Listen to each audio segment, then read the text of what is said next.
these stages of this YouTube experience that I've been going through. I believe when you interviewed me first, I was right around like 10,000 subscribers, right? Yeah. Nobody was really listening to me at that point. Let's keep it real. And you gave me an opportunity to speak to your audience. And we had an interview booked and set up for, follow-up. And I got sick and I missed that appointment. And I always in the back of my mind, I said, I've got to get back on this brother's show. So thank you for the opportunity. I appreciate it. Hey, thank you. And I didn't even realize that completely, that I was one of the first ones that reached out to you for an interview. I didn't even 100% realize that. I saw your channel and I instantly knew, yeah, this man is going to have 100,000 subs. I think I told you that then. I was like, this is going to be a 100,000 sub platform. Because what you got going over there just so unique and so needed. I was about to tell you this in the background when we was talking in the back, but I was like, I'll save it for on the air so it can be more genuine. Right. but no, seriously, what you're doing over there is needed and necessary, and it bothers me to no end. And I guess this will get us right into the right question, the first question, pretty much, on how whenever we start talking about Black people and money and finances and how Black people so behind the curve when it comes to money and finances and wealth and all of that. Then you come on the internet and it is like more or less a Black, social media finance sector that gives financial information to Black people. And I figured out that, at least from my perspective, I'm like, why does it seem like it's just full of a bunch of scammers?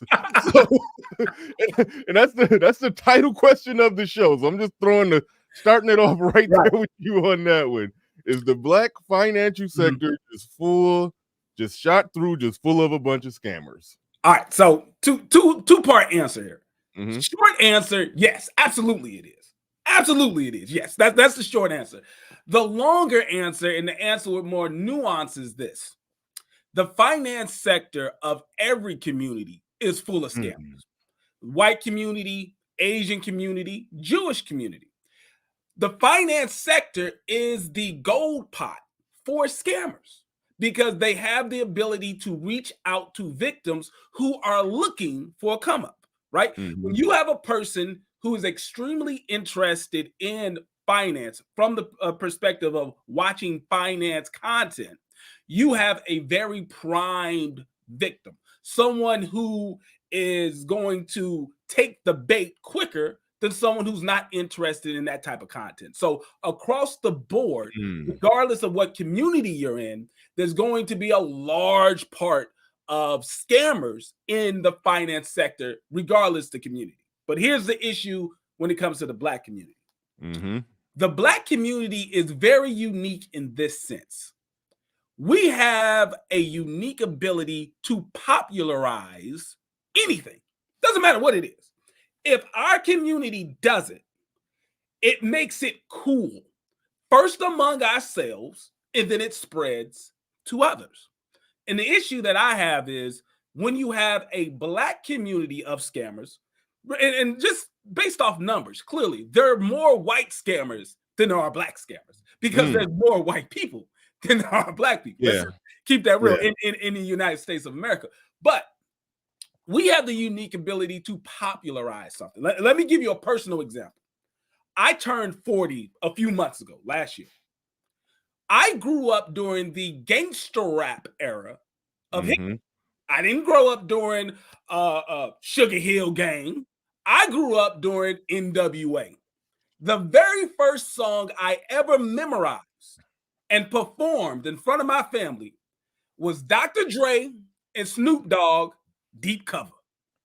Deep Cover was the very first, and my family would, sit down and say, hey, do the song.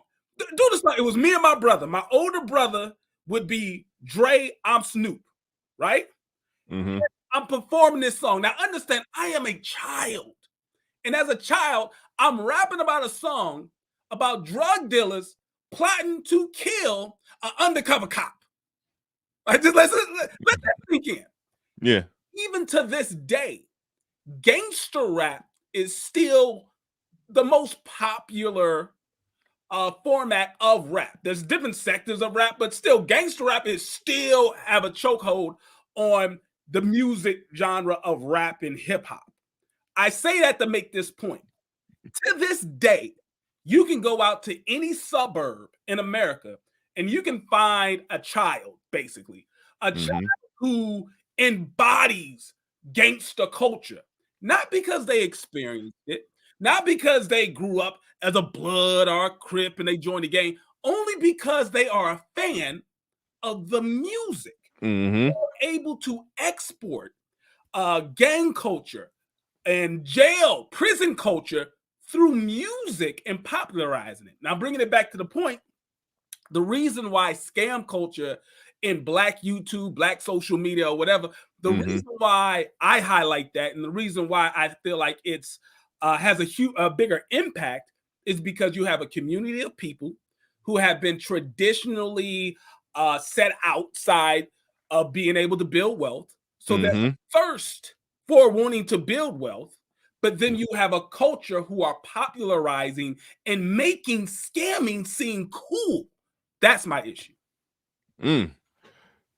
Before we even get any further, one thing I forgot to do for those that don't know who you are, I guess we gotta get some credentials out the way because you're the finance guy and you expose all the frauds, and somebody might be thinking, well, okay, well, who is this dude? What qualifies him to be telling everybody else that they ain't got no business saying this or talking about that, or they wrong about this, wrong about that? So go ahead and give them your credentials.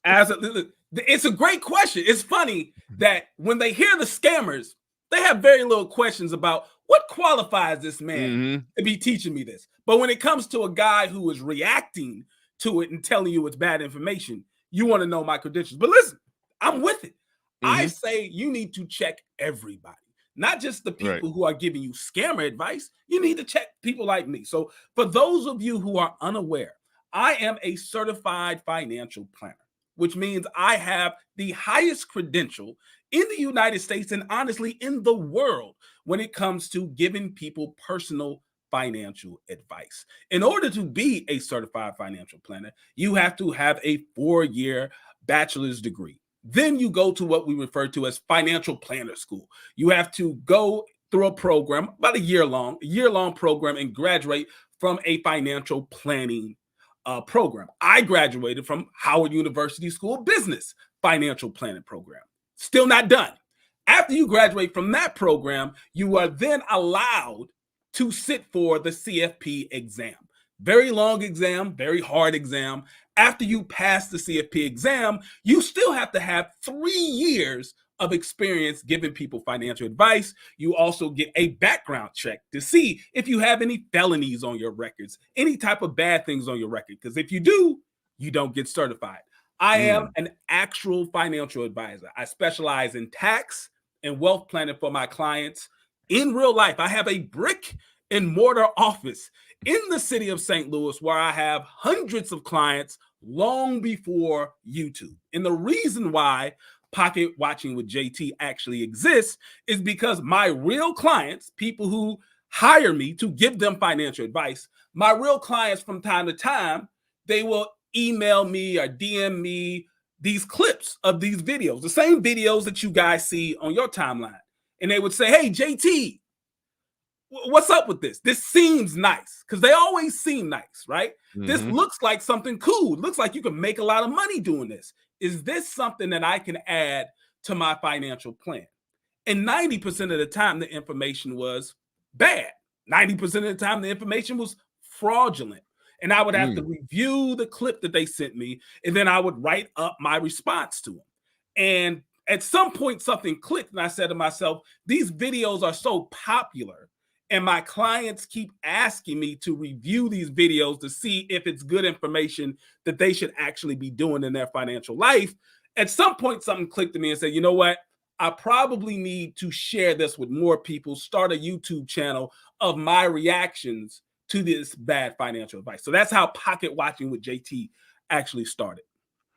Good. Now, before we get going, shout out to Carlo. Do appreciate you coming through, dropping $100 on the super chat end, and I had something I just got to drop a bomb because the thing that I used to use was getting me a copyright strike. So we just gonna drop a $100. Do appreciate you supporting the stream, and Happy New Year to everybody. I haven't went live in a while. I think the last time I did some content may have been December 30th or 29th. So I haven't seen none of y'all. So Happy New Year to everybody. Happy New Year. Hopefully everybody has a wonderful 2024. So now this is where I want to take this, and you kind of touched on it already because you talked about how Black people have a way of popularizing certain things and everything. See, the next thing that I wanted to get into is the whole aspect of the entertainment channels getting into the business of giving financial advice. You know, like the most popular case of it just recently, the Breakfast Club got into all that, trouble with DJ Envy. Yes. Something in that whole situation. You could touch on that if you want to, but talk about the whole aspect of these entertainment channels using the entertainment medium. Black folks like to be entertained. Yes. And they use that to roll in and smuggle it. They try to smuggle in the financial advice under the table, and it normally be wrong, and it be coming from a popular talking head sort of celebrity now a financial friend that got some kind of cooked up scam, for lack of a word. Like, let's talk about how much of that is going on, and you touch on the DJ Envy thing. He's claiming he's a victim too, but like he's looking like Homeboy was the main dude was Nino Brown and DJ Envy was G Money. That's how it looked to me. But he's saying he's a victim. Okay. But all right. All right.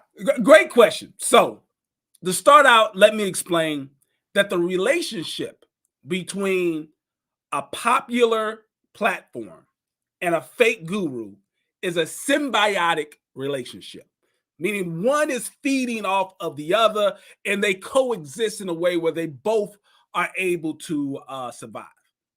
And the reason why I say that there is a phenomenon that I think more people know now, but when I first started doing my show, most people were unaware of, and that is podcast payola.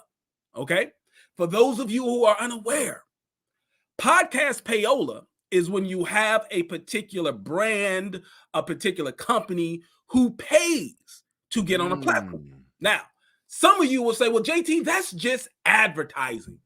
All big companies advertise, they pay money to get in front of an audience. You are correct.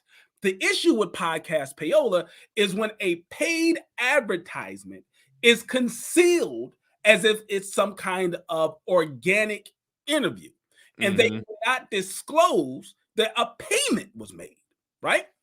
So when it comes to these big platforms, most of you, if you're not in YouTube or social media professionally, you don't know the numbers behind this, right? The bigger platforms who get like millions of views and stuff like that, they get bank. They get a lot of money. But that pot gets split up. Now, if you think about the Breakfast Club, do DJ Envy, Charlemagne the God, Angela Yee, when she was on the show, do they own that YouTube channel? Or does Clear Channel or iHeartMedia, whatever it's called now, do they own that YouTube channel? Right? When it comes to like the guys from Earn Your Leisure, I'm pretty sure they own their platform, but there's 3 of them. You see 2 of them. 2 guys are in front of the camera. There's actually a third partner who's behind the camera, and there's a lot of people involved. When it comes to my show, and I'm pretty sure, like you, Bernard, we're a one-man show, right? I mean, we have people who help, moderators, people who support, but honestly, we're a one-man show. So when I get my check, it doesn't get split up. It comes straight to me.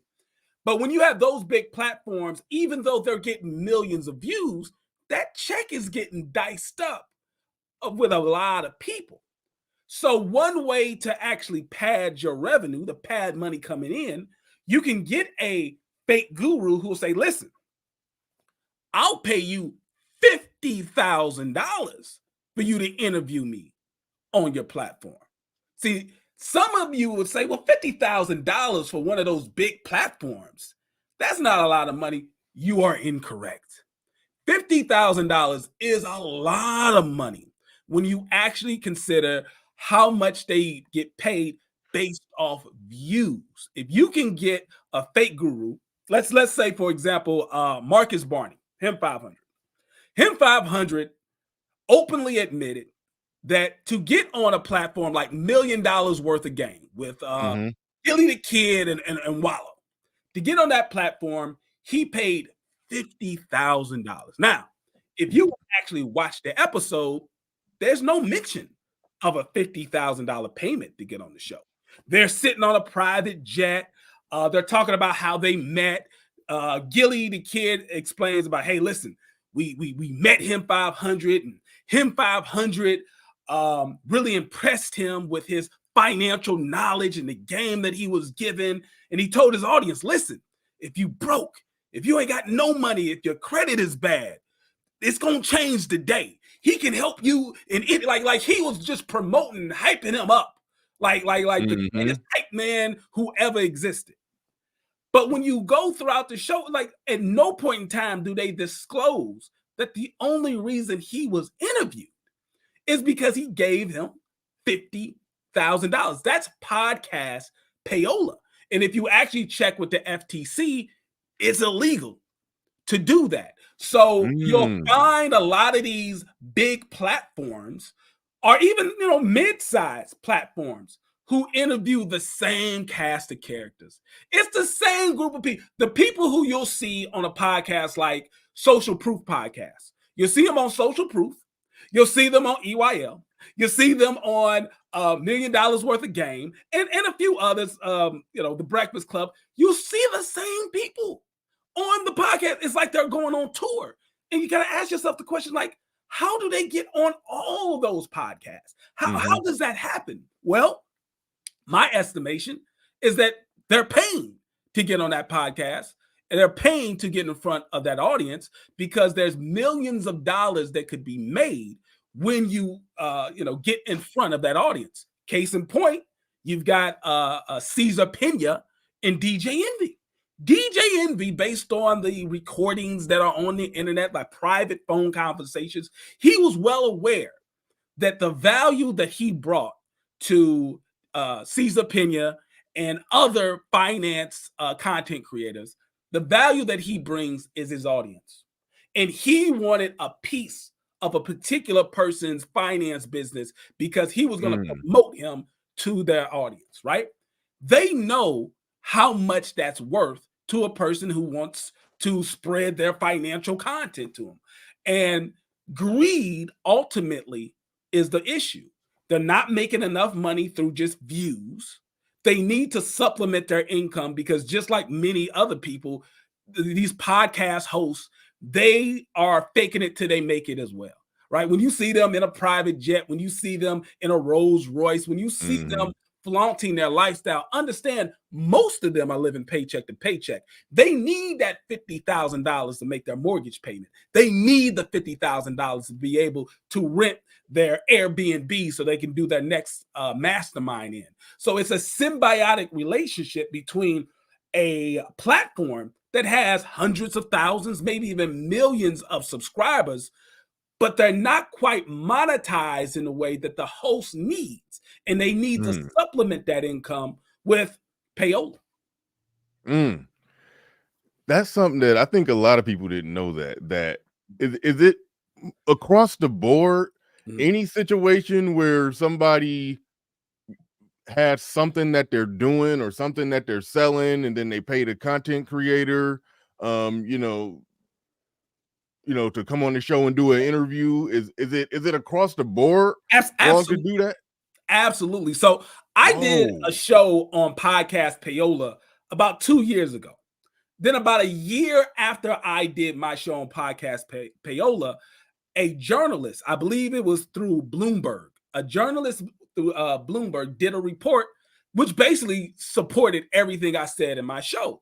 She did an investigation that showed that, yes, influencers in many different spaces, influencers in fitness, influencers in finance, influencers in a bunch of different industries are paying about $50,000 a pop to get on these platforms. So it's not just Black finance shows or Black hip hop shows, it's across the board. But once again, you know, a lot of my content is focused on the Black community. A lot of your content is focused on the Black community. So our platforms are going to highlight what actually has an impact on our audience. Now, shout out to No Captivity with Freezy. I think I got that right. He says, well, Charleston White whole career in podcast is podcast payola then.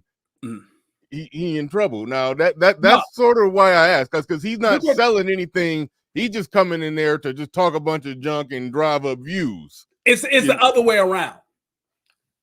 Those platforms, when it comes to Charleston White, he's getting paid. He's not paying to get on these shows. They're paying him. There's a difference. Big outlets like ABC News, they will pay a person for an exclusive interview.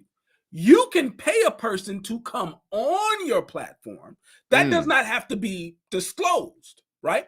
But Charleston White openly says it's like $10,000 a pop to get him on your platform. It's the other way around. When you are getting paid to bring someone on your platform, that is what would be considered payola.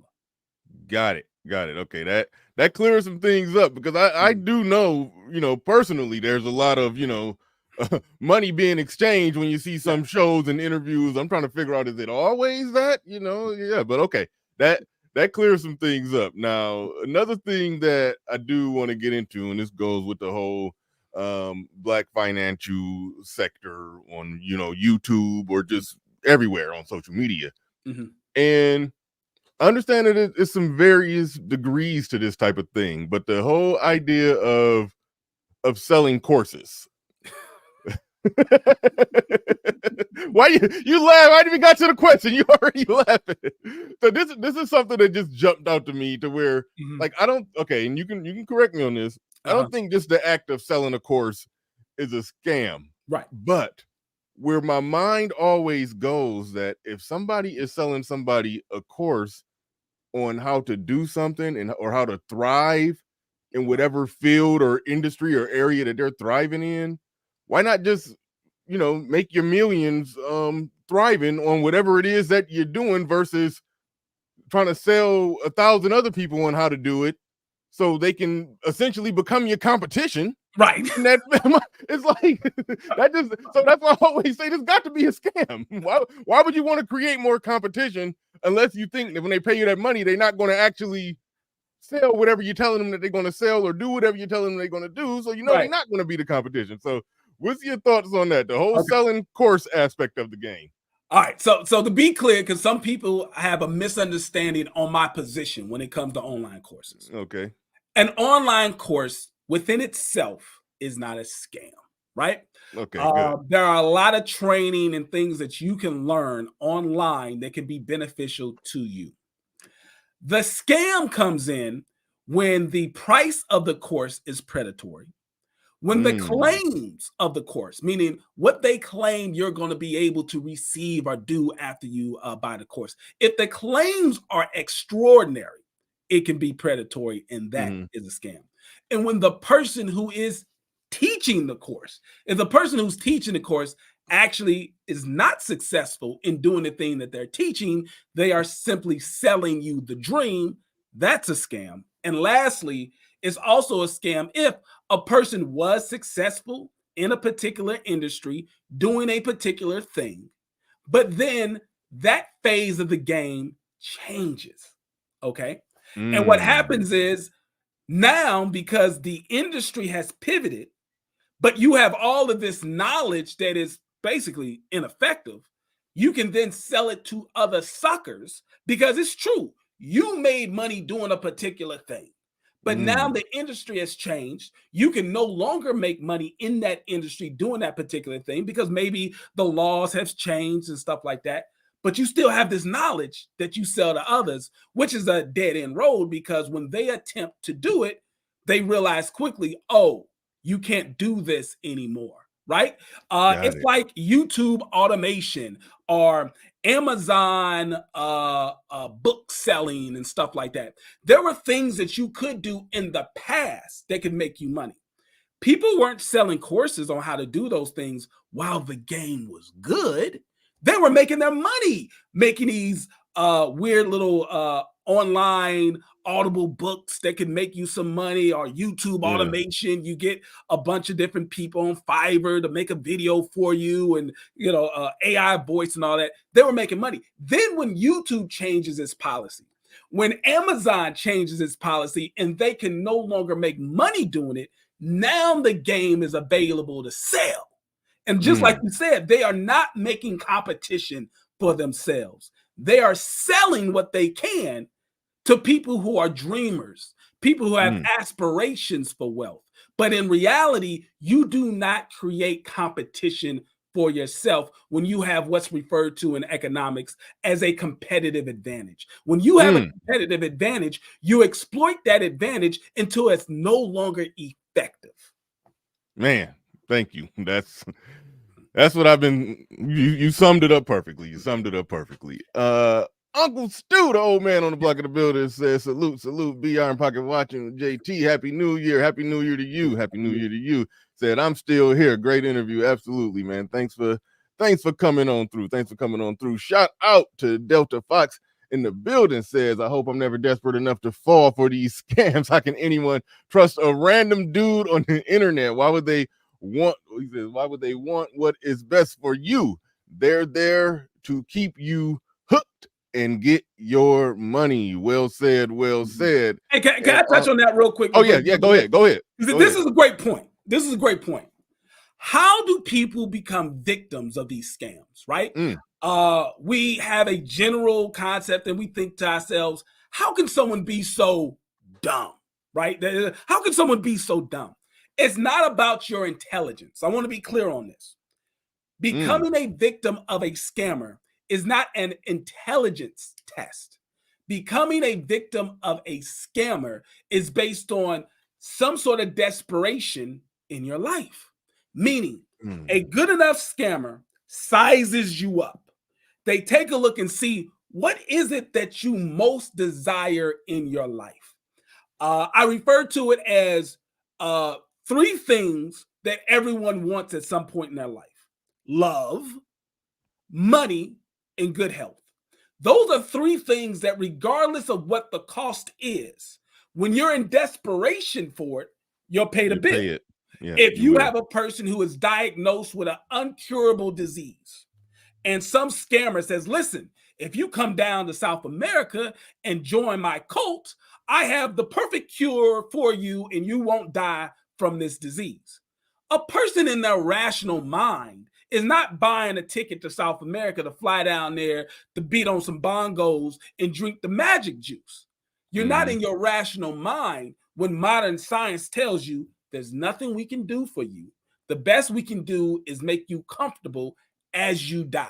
So you're susceptible to the grift. Yeah. It's the same thing with love. You take an incel, you take a person who has not had a real relationship with the opposite sex and they're 40 plus years old, and all of a sudden a fitness model, an IG model hits them up in their DM and they milk them out of thousands of dollars. Well, yeah, because that's what they desire. In their rational mind, they will say, why would a person who's in the top 1% when it comes to genetic beauty, right? When it just comes to the concept of what we as a society says, that is a perfect look for a man or a woman. Why would this person out of the blue hit you up who, let's be honest, you're not in the top 1 percentile of genetic beauty, right? Why would they hit you up? If you were in your rational mind, you would know it's a scam, but you're not being rational. You want love so bad out of desperation. And finally, to bring the point home, you made hold on. You made all that too close to home, man. There's people that be lurking in my chat room that we know done fell for that one, man. It's like, you brought that one too close to home, man. You could have kept that one. Now don't. There's people in the chat room that feel attacked right now. Cut it out. Listen, it is what it is. And it's the same thing when it comes to finance. Okay. When you take a person who knows that they made bad decisions with their money, and listen, all of us make bad decisions with our money. The problem is when it comes to the Black community, we are a few steps back because we have a generational curse when it comes to wealth. Most of us did not have a grandfather or a father or a parent or whoever who could help us get ahead, right? Most of us are not trust fund babies. Now, let me be clear. I don't, Jason Thornton, certified financial planner, I am privileged in this situation. I did not come from poverty. My father grew up in poverty, but he became a business owner, and my mother and I grew up in the suburbs. I went to great schools. They sent me off to college to study business. I had a movie type of lifestyle growing up.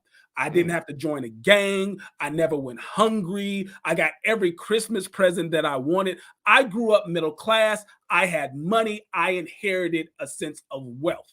So when it comes to financial desperation, I never felt that. So I'm not in that position. But I do understand that when you're in a financial desperate situation, and you have a person online that says, listen, I'm going to teach you to play, right? A person who's never had $10,000 in their hands before. I want to be clear. I've had $25,000 in my hands when I was 9 years old. Now, it wasn't my money. Yeah. It was my father's business money. And as his bookkeeper, he would do little things like that to teach me lessons. He would tell me, hey, sit down and count this money. And it'll be like $25,000 in hundreds, right? Just to get me used to having money legitimately. So I never had a need to get it illegally. But if you take the average man and woman in America, especially who come from an area of poverty, they've never held $10,000 in their hand or 20 or $50,000 in their hand. So when they go online and they see a person say, I'm going to teach you to play. I'm going to teach you how to get 5 credit cards where you can get $10,000 limits on each one of those credit cards. And I'm also going to teach you how to liquidate the credit cards so you can get the money in your hand. That's just mind blowing to them. And it creates a desperation where whatever this person says, they want to hear it because they've never been in a position to have that much money legally. Yeah, answers are so good that they roll right into the next question. I don't even know if you realize that, because I wanted to play this. Well, hold on. Let me first acknowledge some people. Shout out to Oshay. I think Oshay sent 2 of them, even though I lost one of them. I got an administrator in the back now. If you find the other Oshay super chat, click on it for me. But shout out. Shout out to OJ. Oshay Duke Jackson was the very first. You're one of the first, but Oshay was the very first person who noticed my content and gave me a platform. This brother interviewed me on his platform, 100,000 plus platform, when I had 1,000 subscribers. Whoa. 1,000 subscribers. That's huge. The day that interview hit, I went from 1,000 to 4,000. And ever since then, I've been on a roll. I credit Oshay Duke Jackson with a lot of my success because he saw me when I was small. He encouraged me. He still to this day gives me great advice when it comes to YouTube. Because I'm not a YouTuber. I'm a financial advisor with a YouTube channel. I spend 2 to 3 hours a week on my YouTube channel. The other time is dedicated to my family and my firm. And I'm extremely successful because of him, the lead attorney, people like you who supported my content when I was small. And that's why still to this day, when I find a small YouTuber who I think is doing great work, I do what I can to support them because I got that support. That's what's up. That's what's up. But shout out to OJ. I'm going to call him OJ. Oshay Duke Jackson. He said in Black financial sector creators are lazy and never reinvest them in themselves. Just fake rich clout chasers. Shout out to you. Shout out to you. And the other one, I can't even find the other one that he said. He's answering the title question. He says, short answer, yes. I've been in the Black sector for a decade. 99% of them are beggars or scammers. Shout out to Oshay. Shout out to Oshay. Shout out to Uncle Stu again. I read that one. think I read that when I read Delta Fox. Oh wait, here it is right there. I got it. Yeah, there he is answering the question very, very shortly, very briefly. Shout out to you. Shout out to Kevin Samuels Dojo. He says search YouTube for Black liberal arguments voting Republican 2024. Interesting topic, but not on the not on subject right now. But shout out to you. Do appreciate your support. Shout out to Captain Cisco. Very briefly, because I do want to get into the next little part. Something I want to play for you and get your reaction to it. But very briefly, just what's your thoughts on it? XRP Bitcoin getting ready to blow. When you hear stuff like that, what does an actual financial expert say when he hears that? Absolutely. Listen, we have the Certified Financial Planner Board issued a long time ago, issued out a statement based on cryptocurrencies and investing in cryptocurrencies. And, as a CFP, I have to read this statement and understand what their standpoint is when it comes to cryptocurrency. Understand this. Cryptocurrency is an unregulated asset class that is, very new when you think about it. And the use case for cryptocurrency is still kind of up in the air, meaning like what's the real value of a Bitcoin? What's the real value of any of these coins, other than the fact that some people are willing to buy it, not for the actual use of the coin. They want to buy it so that they can then sell it to somebody else. So when it comes to unregulated asset classes, normally we will say that a person who's investing should limit their investment portfolio to between 3 to 5% of their overall portfolio to something that's sketchy like that. Now, that's if you even qualify to invest. See, most people are not in a situation where they should be investing. The reason why is most people are deep in debt. So let me give you a quick example of what I'm saying. If you have a person who has $8,000, $15,000, $20,000 in credit card debt. Credit card debt is 20 plus interest debt. All right, 20 plus interest debt. If you've got $20,000 on a credit card and you've got $8,000 of free cash flow, meaning you've got enough money already saved up, which is between 3 to 6 months of your monthly bill money. That's what we refer to as a emergency savings fund. You have to have an emergency savings fund before you start investing.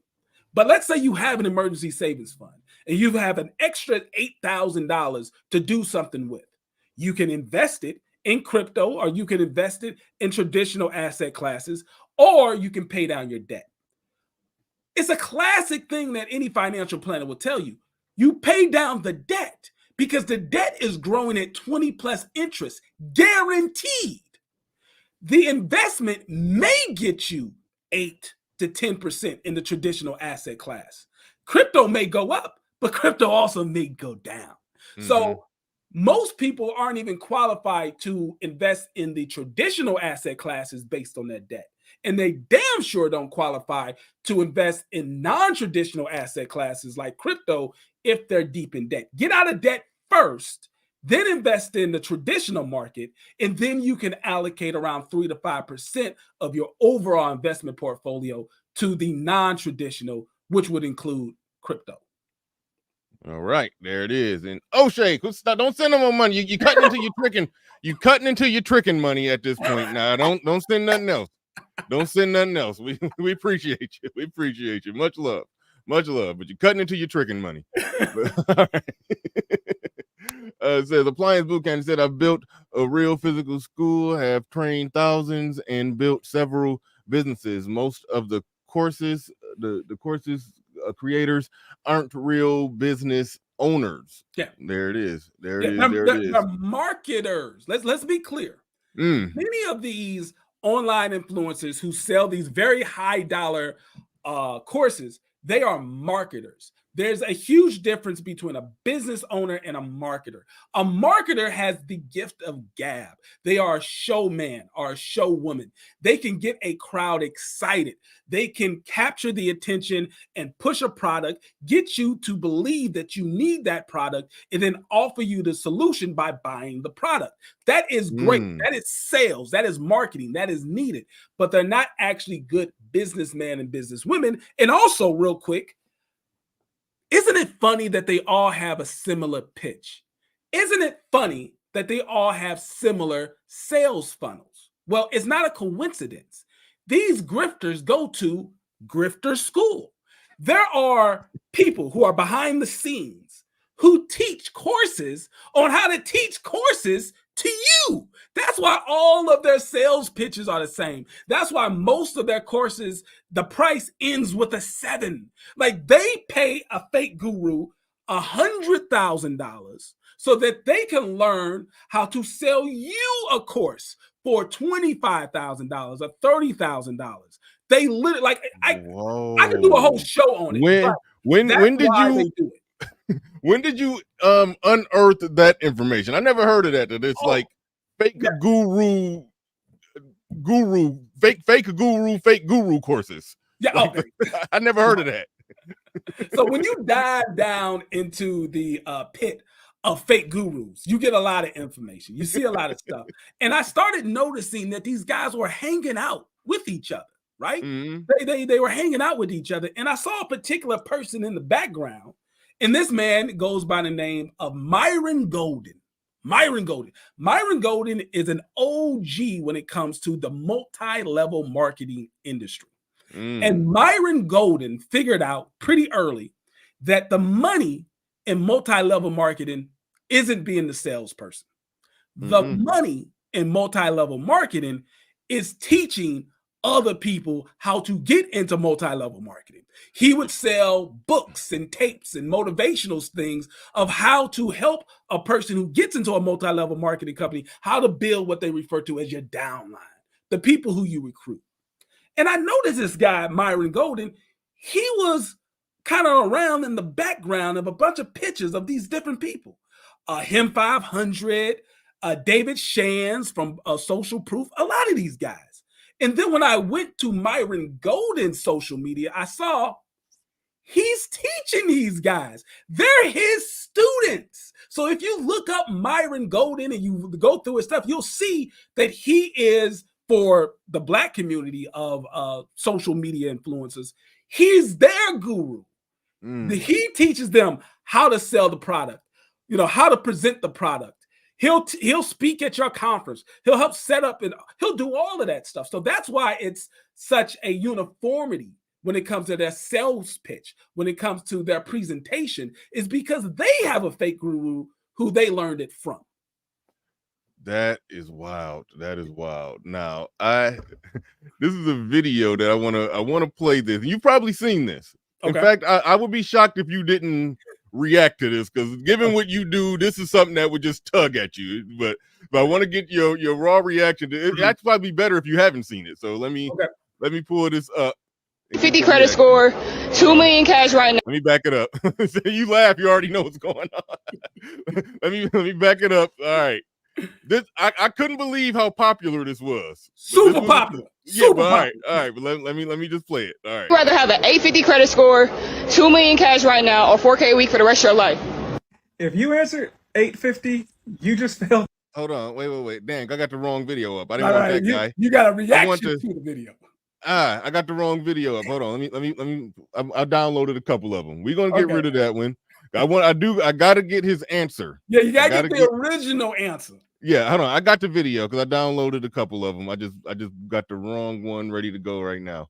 All right, here we go. This one gives the answer. 850 credit score, 2 million cash right now, or 4K a week for the rest of your life. 850 credit score, that's easy. Why? Because you can easily get the money off the credit. You can literally go and apply for any and every credit card known to man, and they would give you over $2 million within a day. So any credit card known to man, you can get over 2 million. Easy, and you do all the inquiries at one time, and that way it only counts as one inquiry for each different credit bureau. Word, that's valid. Let's go, man. All right. All right, hold on. Let me get us back up here. All right, go ahead. All right, so let's break this down. And yes, this is a video that I've reacted to in the past. I knew you had to have. The idiocracy of this is mind-numbing. When I originally saw this video, I thought it was a parody. I thought it was a joke. I thought they were kind of doing what I do. I thought they were making fun of the get rich, run the play culture.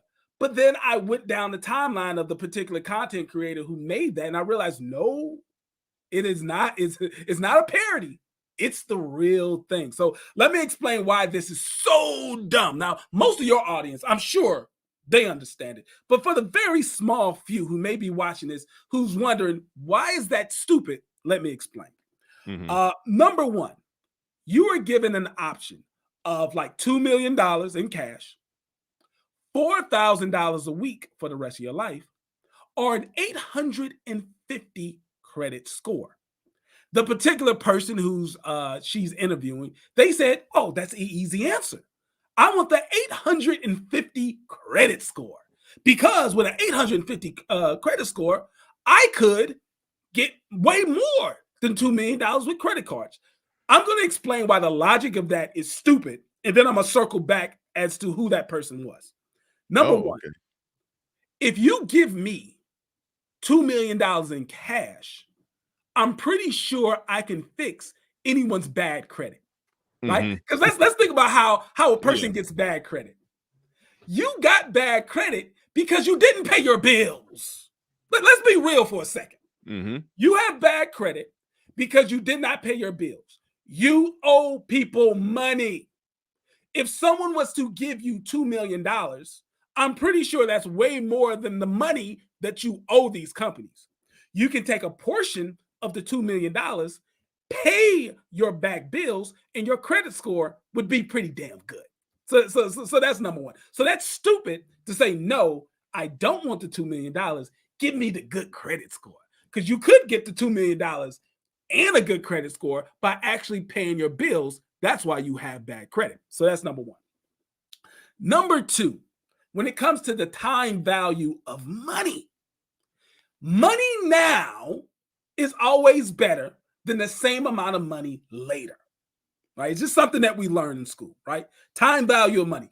Money now is better than money later if it's the same amount because of inflation. The value of the dollar gets reduced. So $1 million 10 years ago is much more than $1 million today. That's the thing. Another point is, no, if you do have an 850 credit score, you cannot get $2 million from any credit card company. That is just stupid. The amount of credit that you get is not solely based upon your credit score. They also want to know about your income level. So you can have a very broke person, a person who has $200 to their name, and they could possibly have an 850 credit score, but they will not get $1 million from a credit card company simply because of their credit score. There's additional factors that come into play when it comes to how much credit you get. Now, let's talk about the person who answered that question. Right, because I needed to know what was the end game in this. Right. Like, go ahead. Let's talk about the person who answered this question. The person who answered this question, once again, I was born in the 80s. I was able to recognize this guy. This guy is Spectacular.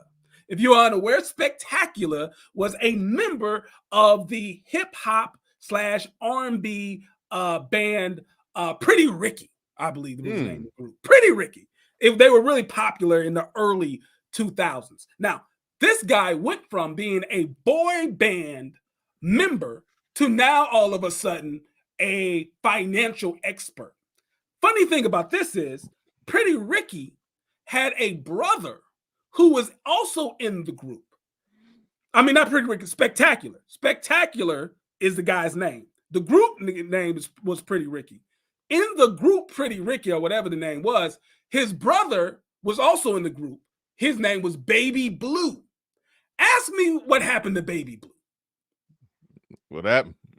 Baby Blue went to jail for a PPP loan scam. Ooh. So let's just think about this for a second. The person who's giving the game, he has no experience when it comes to the finance world. He was in a boy band, which had a level of success, but just like most musical artists, they fall off. He found a new thing to get into. He's given financial gain right? If his financial gain was so good, why didn't he give it to his brother so his brother did not have to go to jail for a PPP loan scam? I just ask questions. That's all. I just ask questions. Oh man. All right, shout out real quick to everybody supporting the stream. Do appreciate y'all. Shout out to Mr. Tobert saying paying bills. Salute. Shout out to, hopefully I got everybody in here. Hopefully I didn't miss none. Shout out to Snuggles in the building. Says drop the link for old time's sake. Now play my music. I don't even know if I honestly this time don't even think I got the little Snuggles bear thing no more. I think it's gone. I'm about to actually check. I think did I? Nope, it's still there. All right. Hi, I'm Snuggle. I've been planning on getting rid of it. It's still hanging on. All right, what else? Hold on, let me see what else. I know I saw somebody else in here. Shout out to Appliance Boot Camps. Oh no, I already read that one. Shout out to you. Do appreciate the super chat. I think that's it. I do think that's it. Shout out to everybody. Nope, there it is right there. He back in with another one. Appreciate you. He says Myron Golden charges $100K and gives them fake $1 million sales awards. Wow. Yep. They then take those fake awards to real businesses and ask $30K a month to run their social and paid speaking engagements. Wow. Yeah, it's the weirdest thing. So he'll do a presentation and say, this person sold $1 million worth of their course in one day. And they'll give them like weird trophies, like a sword, like a gold sword and a shield. And you get these weird things. What's the value of that? The value of that, just like this person is saying, the value of that is they're able to take these weird awards that Myron Golden gives to his students and go to smaller businesses and say, look, I sold $1 million worth of my product in one day.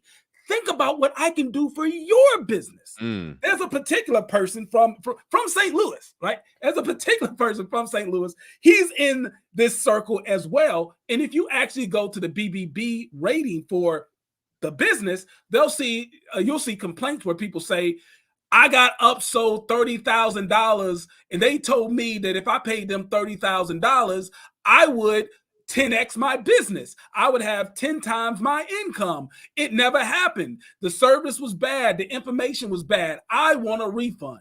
And they'll reply in the Better Business thing and say, we can't guarantee any incomes, blah, blah, blah.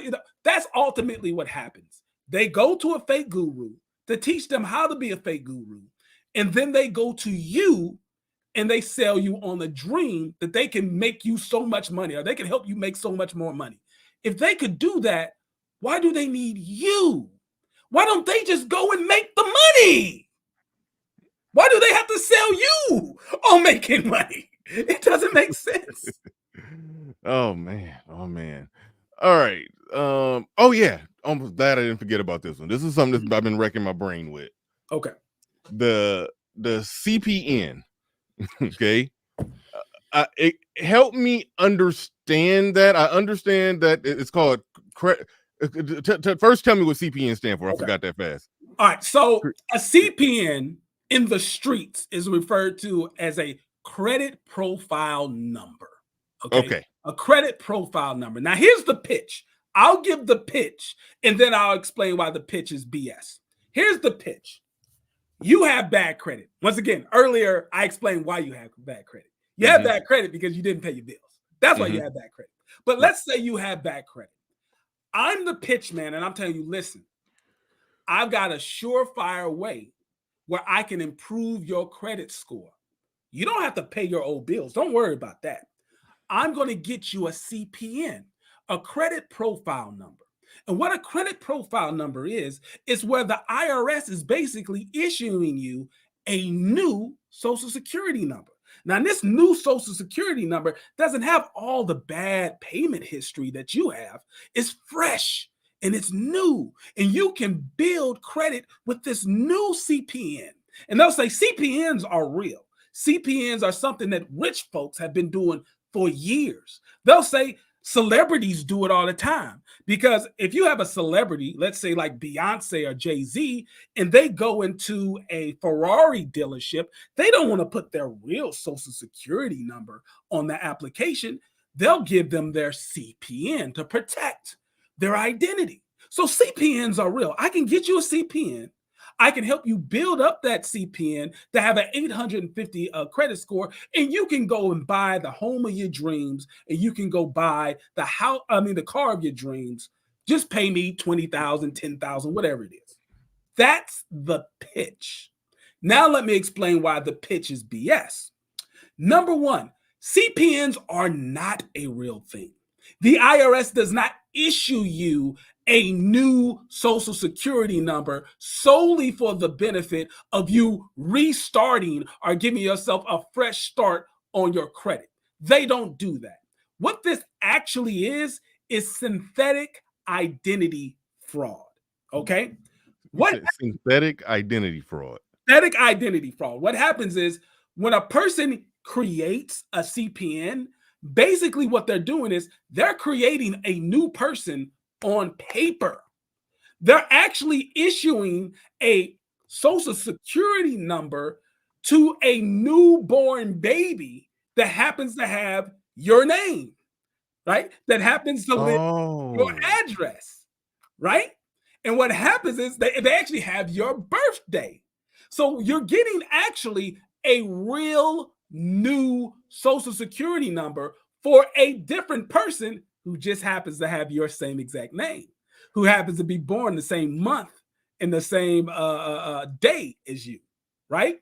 So you are creating a new person effectively, and you're creating a profile. Now, the thing about when you pull a social security number, or you pull a person's credit report, you can put things on that credit report that shows your real age, even though the social security number is for like a newborn baby. If you apply for enough like little cards and stuff like that, and this is what the scammer does. Hold on. Let me make sure we back up and understand. Okay. So the way that they acquire this CPN number is they go through the same process that you go through when a newborn baby is born. Yep. So basically, if me and my woman, we just had a baby, whatever we got to do to go get a social security card for our newborn baby, they basically go do that for you. That. Yep. Wow. They do that for you. And that newborn baby has your name, your address, all of that. Just the year obviously is changed, but it's okay because the scammer is going to build your credit profile, and they're going to backdate the age. So when the car dealership or whoever, when they run your credit, the age looks right to them, right? And it's synthetic identity fraud. The IRS does not issue new social security numbers simply for identity protection for celebrities or for you to get a fresh start. The only time that they'll issue a new social security number, and it's somewhat rare, is if you are an extreme victim of identity theft. And it has to be extreme victim of identity theft. Otherwise, they'll just tell you all the things that you need to do to protect your identity, to get those things that weren't you off your credit score and stuff like that. So that's what the scam is. There is no such thing as a CPN in reality. It's synthetic identity fraud. Wow. I wasn't buying it, but they did a good enough job of convincing me that there was some actual practical reason for the existence of CPNs. And that was actually my question originally. Other than scamming, what is a CPN for? What do you need one for? But there's no reason, or there's not. It doesn't exist in real life. It doesn't exist in real life. What they'll do, they'll either get you a new social security number, or they'll get you a EIN, an employer identification number. An EIN is for businesses. And what they'll do is they'll start a business, and the business is your name. So it would be like Bernard Riley LLC, and they'll get an EIN number for Bernard Riley LLC, and they'll build a credit profile for the business that happens to be your name. And you'll use it as if it's a new social security number personally, when it's really supposed to be used for the business. So no, there is no real thing called a CPN. That is wild. That is wild. You already talked about these the good folks over at Earn Your Leisure, and when I scan your channel, it's like they give you a lot of content. They kind of keep the wheels turning over there with all of the stuff they do, and it's so crazy. I remember I was talking to somebody before, and I was like, hey, I'm no financial expert, but there are. I feel so bad because I kind of referred somebody to their channel that was like 3 years ago, and like would you say there, because I just pulled up their channel right now, they got 1.4 million subscribers. When it comes to just being just the financial scammers, are they, as far as the black sector, would you say that they're the biggest in that business, where they just constantly bringing in just the pipeline of all the scam? That's where all the scammers meet to do business on how to scam all of us. It's like, would you say they're the biggest? They're the GOAT. They're the MJ of that. Like, would you say that? Let me be fair, right? Because I'm known to be extremely petty. So in this moment, I want to be fair, and then I'm going to answer your question. Okay. So when it comes to Earn Your Leisure, I believe in their start, they earnestly wanted to provide good financial information to a community, really a sector of a community, because let me dispel the myth. All Black people are not financially illiterate. Yeah. Let's be clear. But there is a sector of the Black community, just like there is a sector of white communities and Asian communities that are financially illiterate. And I believe that they earnestly wanted to start a platform to help provide sound financial information to people who desperately needed it. They blew up during the pandemic, just like a lot of different platforms blew up during the pandemic. And just like every other platform, I believe they saw a great revenue stream that they could not turn down. And that revenue stream, in my estimation, was you have people who want to get in front of your audience. Monetizing your own audience is not as easy as some people believe. Right. Simply having a lot of subscribers does not guarantee that you are going to be a millionaire, right? A content creator who has 1 million subscribers does not guarantee that they're a millionaire. They have influence. They have the eyes and ears of a lot of people, but if they don't know how to monetize it, they are just a very popular broke person, okay? And not Earn Your Leisure by themselves. I believe of many of the popular platforms realize they have an audience to sell. They are in business to make money. If a person comes to them and they think they have an opportunity to make money by getting paid to get on their platform, to them, makes sense. I think the problem comes when you have hosts of a platform who do not know the right questions to ask of a so-called finance expert. So if a person comes on a platform and I'm uneducated enough in a particular subject, they can say whatever they want. Right, I have no idea or the ability to fact check what they're saying, and I earnestly believe they're a good person. And they gave me $50,000, so I'm not incentivized to double check and make sure the information is good. I'm not incentivized to not bring them on my show. All of my incentive is to let them come on the show, big them up, hype them up, and give them access to my audience, because that's what pays my mortgage. That's what pays the car note. Then after, when we find out that information was bad, that information was fraudulent, we'll just say, hey, listen, guys, we didn't know, our bad. We'll try to do better next time. But do they really come? I'm sorry to interrupt. Yeah, well, you probably was about to answer the question, so my bad. Do they really come clean though? Because it seems like in another month they're going to have somebody else doing the same thing. And that's the problem. That's the problem. What happens is And most of their shows are not live, right? I'm a live streamer, right? But most of their shows are pre-recorded. So they have the opportunity to bring on an expert like myself. Not me though. Listen, I'm not campaigning for you guys to hire me. Don't worry about me. There are many qualified, certified financial planners all over the country. And a lot of these characters are in Atlanta, right? And I know personally many qualified Black CFPs in Atlanta. I know a lot of them. So they should go to them. earn your Fed charges. So my issue is they show, they interview a particular person, not just Earn Your Leisure. There's $1 million worth of game, social proof, a lot of these guys. They'll interview these guys. Some of these guys openly admit that they paid to get on the show. Some of these platforms deny and say, no, we weren't paid. But if let's say for this, if to get on this show, let's say I'm selling a course, Bernard, and I tell you, Bernard, listen, I got a course that I sell, and I'm going to give you 50% of all the sales of my course that come from your episode. I'll give you a code. And whenever someone comes on my website, they buy my course, you get 50% of those sales, right? Affiliate marketing is what it is. But if I'm using affiliate marketing as the quid pro quo, right? As the exchange of value for me being on your show, well, that's just payola in my mind. That's just payola by a different means.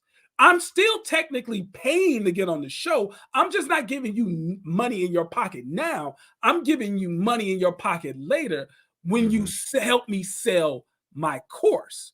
And the issue when it comes to, let me circle back, when it comes to Earn Your Leisure, they are the biggest platform in the Black sector when it comes to financial literacy. So if they're the biggest, logically, they would be the greatest source of content for me because that's the business model that they're in. A lot of other platforms do it. It's not as if Earn Your Leisure, and this is me trying to be honest, it's not as if Earn Your Leisure is some sort of special type of evil when it comes to financial gurus. That's the same business model that a lot of other platforms have. It's just that they're the biggest. So being the biggest naturally is going to give me the most content. All right. Got two more for you. The last one is a good one and important one. Got two more for you. But salute to the lead attorney in the building. Shout out. Another person who he might not have been here, but I said earlier, it was Oshay Duke Jackson, the lead attorney, who really gave me an opportunity to grow by sharing my content with their followers. I tell people all the time, when it comes to YouTubing or being a content creator, I am a spoiled brat, right? I'm the kid that grew up and parent gave them the brand new Super Nintendo, gave them the brand new bike every Christmas. Listen, I have absolutely no power over who my parents are, who bless me. I have absolutely no power over the fact that Oshay Duke Jackson blessed me, that the lead attorney blessed me. I'm just blessed. I'm lucky. Some people ask, JT, like, can you give me the source of your success? Can you help me, like trying to make me a fake guru? Can you give me a course on how you succeeded? Yeah. And I tell people, like, no. Unless you're extremely lucky, like I was, unless you're extremely lucky that you were able to interact with Oshay Duke Jackson, the lead attorney, even Spencer Cornelia, who's on the white side of what I do, who has over 500,000 subscribers. He interviewed me. He continuously gives me shout outs. Unless you're extremely lucky, you can't replicate what I did when it comes to media. Now, I can teach you how to go to school and what to study to become a certified financial planner. That is a formula that you can repeat. But when it comes to this YouTube thing, brother, I got lucky. And shout out to the I got a slight disagreement with you. It wasn't just luck because you brought a lot of value, and people who was already doing well in the game of YouTube, they saw it, you know, just like when I saw you in your channel, I probably barely had 10,000 subs. I immediately knew, okay, this is what he's doing is valuable, it's important, and it's going to be a 100,000 sub platform. I mean, hell, I saw Lead Attorney when I think Lead Attorney probably was under 10,000 when I first saw him. I was like, yep, 300,000 subs eventually. He'll get there. It's like, so yeah, when some people just, you know, have a special skill, a talent, and just know how to communicate it, it's going to go to the moon. So that part wasn't luck, you know. It probably was some luck. I mean, you could have had all that you had to give, and just somehow through the algorithm, Oshay just never saw you, or Lead Attorney just never saw you. So there's a luck element. A lot of success, and I'll say this too: a lot of success comes down to preparation and opportunity. You can be prepared, but you're never given the proper opportunity just because of timing. You can have the opportunity, but you weren't prepared. You have to have a combination of preparation and opportunity, and the only thing you can control is the preparation. The opportunity. Like I tell people all the time, when it comes to comedians, man, Patrice O'Neal, if Patrice O'Neal was still alive today, he would probably be on top of the world with his sense of humor, his ability to, you know, have a commentary on certain lifestyle situations, top of the line. I think he was prepared, but the opportunity wasn't there. And, you know, sadly, he passed away before the time and the audience was ready for that type of content, right? So you can prepare, but the opportunity, you have no control over that. Really, you just got to be prepared. Yeah. Now, all right. So if somebody was to try to, and I got one more after this one, but if somebody was, you know, just how would you advise somebody to vet a financial influencer that they might want to support or get involved with? Because I'm almost like just immediately no, hands off. I ain't messing with none of them. But what advice would you give on how somebody should vet that person if they are considering working with okay, so when it comes to vetting, there's a few easy things you can do. One, you have to qualify, what are they selling? What financial advice, what business advice, business coaching, whatever, what is it that they're selling? After you can identify what their offer is, there's normally some kind of governing body that regulates that, right? So if you got someone who says, I'm a tax strategist, I help people and small businesses pay less in taxes. Okay, great. Well, I know that the tax industry is regulated. I can go to the IRS and see if you're actually qualified to give tax advice. If you're not, then I'm good, because there's so many people who are actually licensed, certified, and qualified to give tax advice, right? What about financial advice, right? What if someone's telling you, I can give you the best stocks to pick? You know, when I give you a list of stocks, buy them at the time that I tell you to buy them, and you'll make a whole lot of money. Well, okay, finance is also regulated. I should be able to go to the CFP board, or I should be able to go to FINRA. I should be able to go to the SEC and see, is this person actually licensed or certified to give me this financial advice? If the answer is no, I'm good. Because once again, I'm not telling you that no one should be giving this advice. What I'm saying is there are so many qualified people. One, there's so many qualified Black people, two, who can be giving you this advice. Why are you paying someone who was unwilling or unable to go through the process that it takes to become qualified, right? There's enough Black accountants, Black attorneys, Black financial advisors that are qualified, that have good ethics, who can give you the information that you need. And sometimes they can give it to you at a smaller price.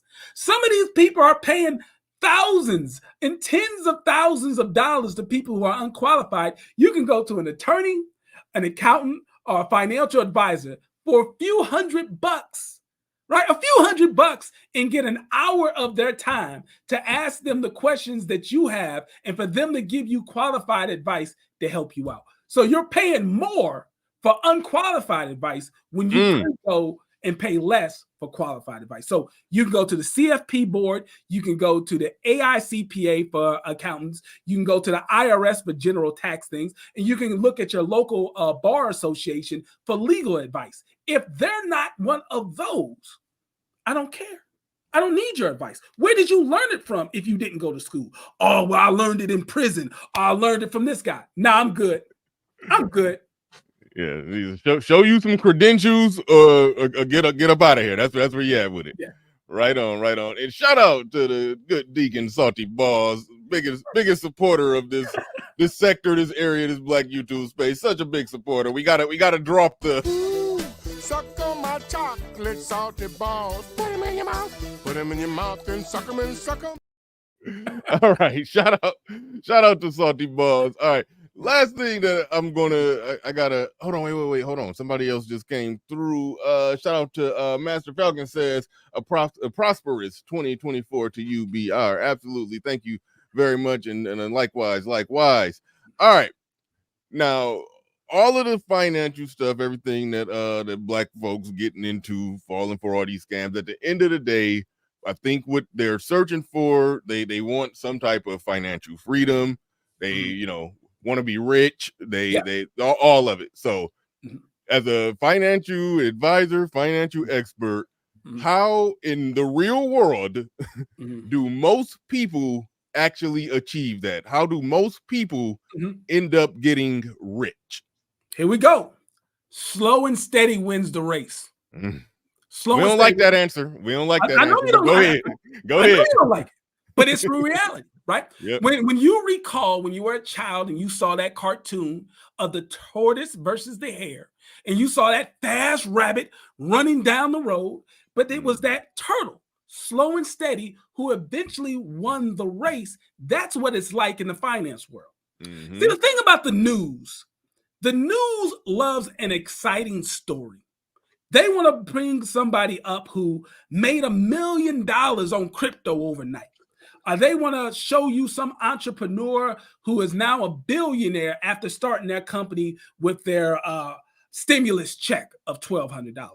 The reason why the news promotes it is because that's what you want to see. That's exciting to you. And media is driven by attention. Media is driven by views and clicks. What does not get views and clicks is you need the dollar cost average. You need to put about anywhere between 10 to 15% of your monthly income in some sort of retirement account. You can put it in an IRA. You can put it in a 401k at your job. You can put it in a brokerage account. Slow and steady wins the race. Most of America's millionaires are what's referred to as everyday millionaires. These are people who do not have some sort of multi-million-dollar company. These are people who did not win the lottery. These are people who work a W-2 job, who are able to steadily invest slowly but surely. And by the time they reached their late 40s, maybe mid 50s, they were millionaires. The problem is most people do not have the financial discipline to become a millionaire that way. Most people want to become a millionaire overnight. Here's the sad part of that. For the very, very few people who do become millionaires overnight, and it happens, we see it on the news all the time. The very few people who do become millionaires overnight, the problem is easy come, easy go. Yep.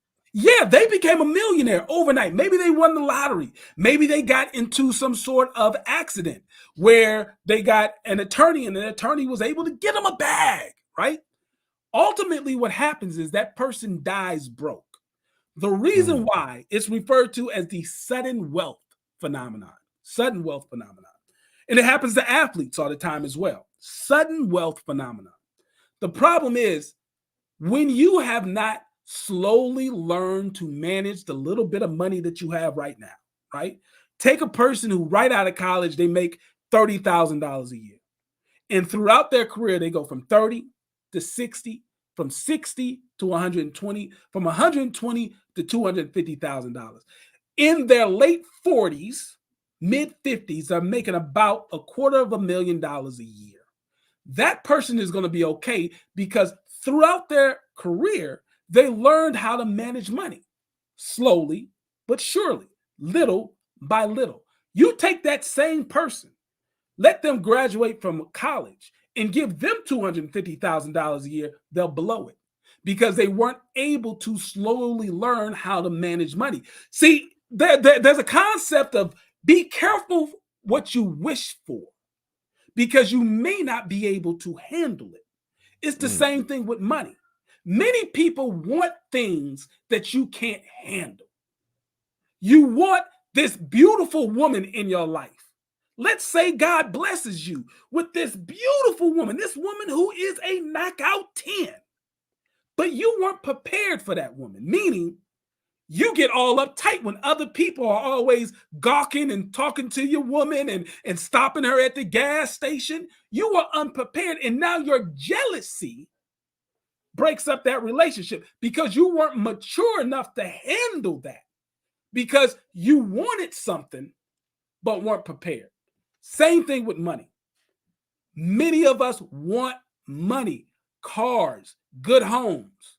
You could give a broke person a mansion worth $1 million. Give it to them, no mortgage. That person would lose the home inside of 5 years. Not because they would be foreclosed on, because there's no mortgage. They would lose the home because they wouldn't even be able to pay the taxes on the home. Yeah. You want what you cannot handle. You build up slowly.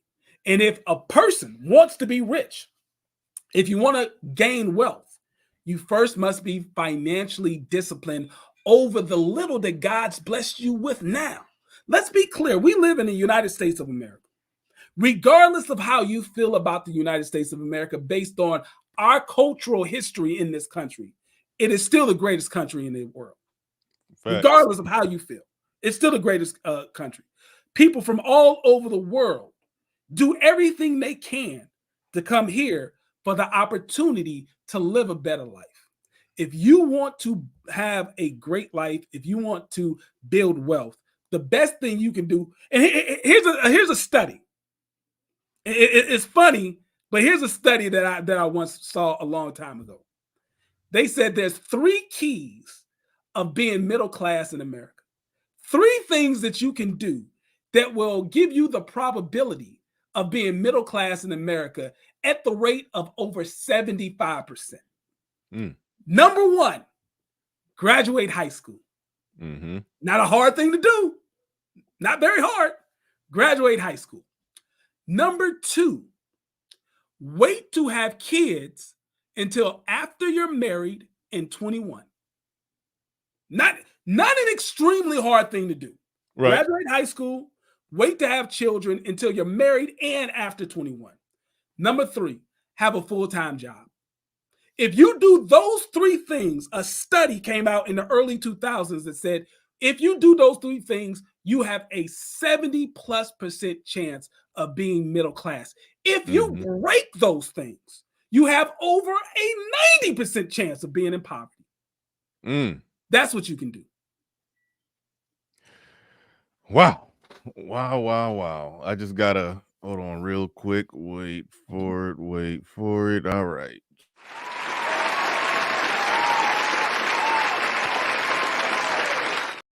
All right. I gotta thank you for coming on out and just gracing us with your presence, your information, your knowledge, man. This was amazing. Hopefully everybody got something from it. Well, we are about to wrap it up. It ain't gonna be no panel, but before we get out of here, special thanks, shout out to Machismo TV. Welcome to Machismo TV, the ultimate destination for modern men seeking to upgrade their lifestyle. Subscribe to Machismo TV and Saul T-Balls. We stream daily from 12 midnight to 8 a.m. Eastern Standard Time, the best male-centric content. Highlight reels without reviewing or providing any editorial bias to the content. We have done so much, with so little for so long, we are now qualified to do anything, with nothing. All right, y'all. I heard that we've done so much for so little for so long. We're not qualified to do anything with nothing. Those words of Machismo TV. Gail, right? Johnny on the spot. Put the link right in there. Make sure y'all go and support Gail at Machismo Night TV. is not only a good content creator herself, she is one of the best moderators of all Black YouTube. Yeah, gotta get Gail her props. Gotta put some spec on Gail name in here. And I am looking for somebody. I know people been okay. Well, yeah, there it is right there. Make sure you go and subscribe. Well, that's his Instagram. Make sure you subscribe to Pocket Watching with JT YouTube channel. The link to his website and everything. There've been a number of things circulating in there throughout the chat room. Make sure y'all click those links. And with that said, ladies and gentlemen, we are out of here. Peace. We gone.